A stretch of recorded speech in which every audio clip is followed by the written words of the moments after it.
سوبر هنيدي، قبطان عزوز، رائع بكار، وكرتونات تانية كتير بدأت ومرة واحدة كله اختفى. مبقاش فيه كرتونات مصري على الساحة. طب ليه؟ أين ذهب الكرتون المصري؟ عشان نجاوب على السؤال ده لازم نعرف تاريخ الكرتون المصري. صلي على النبي ويلا بينا.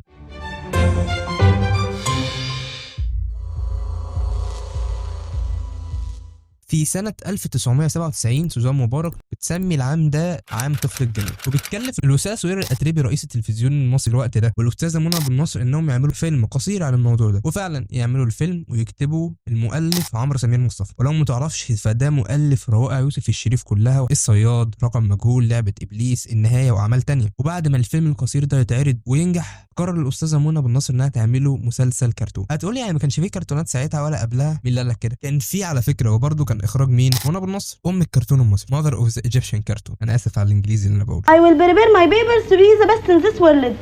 All English all the time. كانت عامله قبل بكار كانوا ماني مع الاستاذه ساميه الاتربي، وهو كان مسلسل كان بيبقى برنامج حواري وفيه اجزاء كرتونيه زي شبه سكتشات كده. عارف زي مين؟ زي مسلسل الف ليله وليله بتاع شريهان. وكانت عامله برضو كرتون سندباد البحر. بص كان الكرتون اطول شويه هنا في سندباد البحر، وهي كان عندها طموح للكرتون غير طبيعي رحمه الله عليه. كانت بتعمل الموضوع بحب. وبص الحلقه دي هتمشي بالترتيب الزمني يعني من الاول للاخر. هتقول لي امال مازنجر ده يا صاحبي كان ايه؟ قلت لك الكرتون المصري انتاج مصري خالص، لكن مازنجر مش مصري، مش محتاج اقول يعني. واللي هيقول لي بوجي طمطم اقول له حبيبي دي حاجه عامله زي مسرح العرايس مش كرتون. انا بتكلم على الكرتون اللي بيتعمل بالجرافيك. وقفنا عند بكار واللي نجح جدا دي كانت كلمه قليله عليه في المواسم بتاعته. ده كفايه الاغنيه بتاعت محمد منير.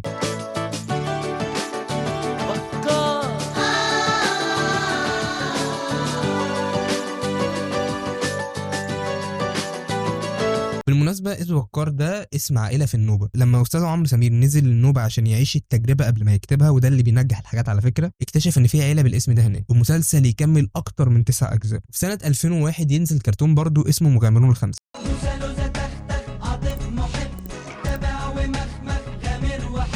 كان ناجح جدا ساعتها، وحاجه كده كان شبه كوبي دو والالغاز وحكايات، والناس فهمت تاثير الكرتون ونجاحه ساعتها، خاصه ان كان السوق فاضي من الناحيه دي ساعتها. وتيجي سنه 2003 وتتوفى ام الكرتون المصري، ويكمل ابنها شريف جمال المسيره بتاعته، وكمل اخراج بكار. وفي سنه 2005 يعمل كرتون.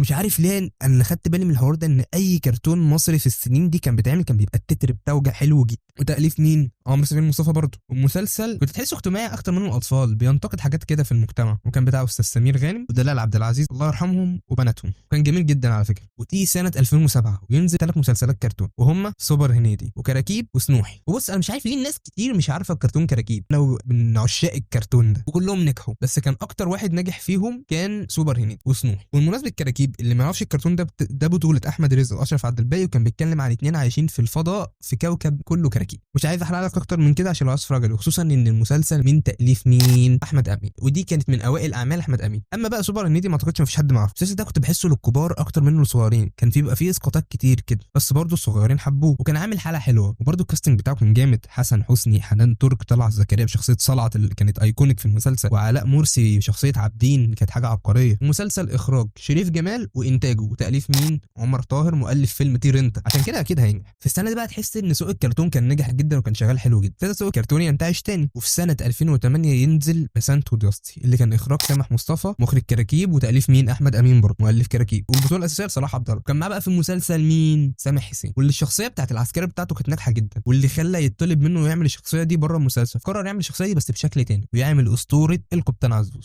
القبطان عزوز ياكل القرش لما يعوز، دايس في البحر وقسطا رايح جاي واخده كروز. اللي على فكره من انتاجه بالمناسبه ده كان انتاجي. قبطان عزوز قعدت كنت منتج منفذ 3 سنين في التلفزيون المصري، ثم عملت بعد كده جزئين انتاج خالص.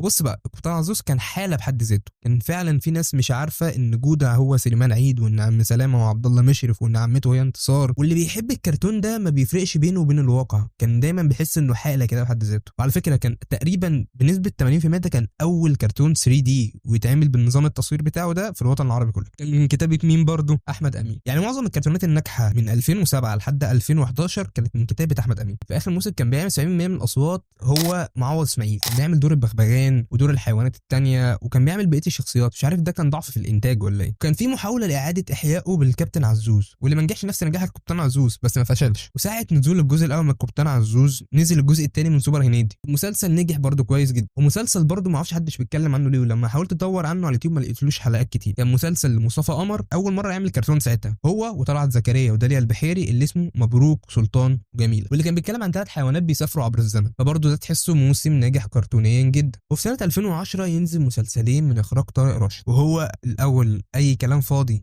معقول، وده ما كنتش بحسه كرتون، ده كان سخريه من النجوم اكتر، بس بطريقه ما تناسبش لا اطفال ولا كبار. كان جريء جدا وكان بيتريق على الشخصيات بعينه، بس في الاول يقول لك لا يوجد له صله بالواقع والنبي، وتخش الحلقه تلاقي الشخصيات باصواتهم بالواقع بتاعهم. وسلطه بلدي، الاثنين دول بالنسبه لي كنت بحسهم بلس 18، كانوا جرأة بطريقه مش طبيعيه. بس كان في الموسم ده برضه قبطان عزوز اللي لحق الموسم شويه. تيجي سنه 2011 طبعا السوق الانتاج يقل بسبب الثوره. كان في كرتون حلو نازل اللي هو مسلسل قصص الحيوان في القران، اخراج مين؟ مصطفى الفرماوي، اللي كان شغال قبل كده مع مين؟ رحمه الله عليها منى ابو السعود. بالنسبه لي المسلسل ده كان نقله في مسلسلات الكرتون الاسلاميه، وكان عامل حاله كده، وكان معاه برضه اخر اجزاء من القبطان عزوز. للاسف تنتهي قصه القبطان عزوز، هي قصه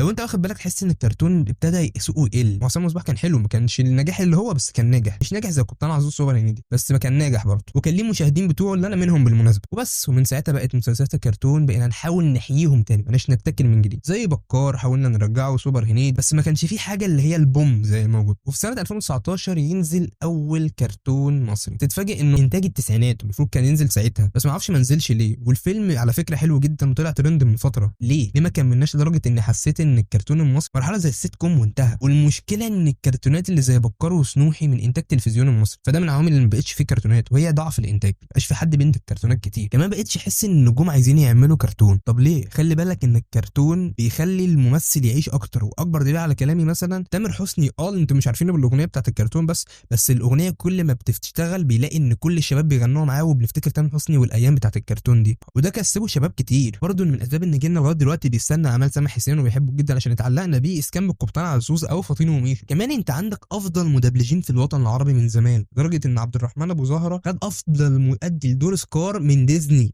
يا جدعان، من كل لغات العالم عبد الرحمن ابو زهره هو اللي هياخدها. خد جايزه من ديزني. وحد تاني زي زياد شريف اللي صوته موجود في معظم كرتونات طفولتنا، واللي مغني اغنيه كونغ فو باندا، واللي مغني معظم تترات الكرتونات. من ذات الأيام اخترع أبوه جهازا هام صممه كي نرى الأشباح. انظري بعيني ترين كل العجائب. أجازة الصيف أيام طويلة نعود بعدها للدراسة وكيف نقضي. واللي حابب اوجه له تحيه كبيره جدا، يا ريت ترجعوا تعملوا كرتون، لان الكرتون مش زي السيت كوم، لا ده بيخلي الاجيال الجايه تتعلق بالابطال، وبتخلي ان انت ترسخ عندهم افكار حلوه. انت شفت لما فيلم الكرتون بتاع البطه اتعمل بالدوبلاج المصري طلع ترند ازاي؟ فيا ريت يبقى عندنا صوت وانتاج برضه. حاولوا تستغلوا المدبلجين، والنبي يا جدعان انت لو عندك كرتون محلي ما كنتش هتعاني مع ديزني والافكار اللي بيحاولوا يدسوها بالعافيه في المجتمع. خلي بالك ان الجيل الجديد ما عندوش سبيس تون اللي كان بيحاول يرسخ عندنا مبادئ ايجابيه لجيلنا، واللي بالمناسبه كانتش انتاجه، وكان بيعرف يعدلها صح بما يتناسب مع قيم ومجتمعنا. كمان حسيت ان لما حاولوا يخلوا الكرتون 3 دي ده جه بالسالب، لما كان 2 دي كان افضل، كنت تحسه فيه روح. انت لو عايز تعمل كرتون بجوده ممتازه ده بياخد وقت، يعني مثلا فيلم كرتون زي نيمو خد 2.5 سنين بيتعمل، وانت عايز تعمل لي الكرتون في يومين. وانا هنا مش بقارن النجاح طبعا، في فرق كبير بين الاثنين، وما ينفعش برضه تهتم بالجرافيك وتسيبك من القصه خالص او العمل. فيا ريت تهتموا بالموضوع ده عشان ما نظلمش الجيل الجديد. وبس انا كده خلصت. فاش تعمل لايك وتشترك في القناه وتفعل زر الجرس عشان يوصلك كل جديد، وتعمل فولو على الانستجرام اللي تحت في اول كومنت. والسلام عليكم ورحمه الله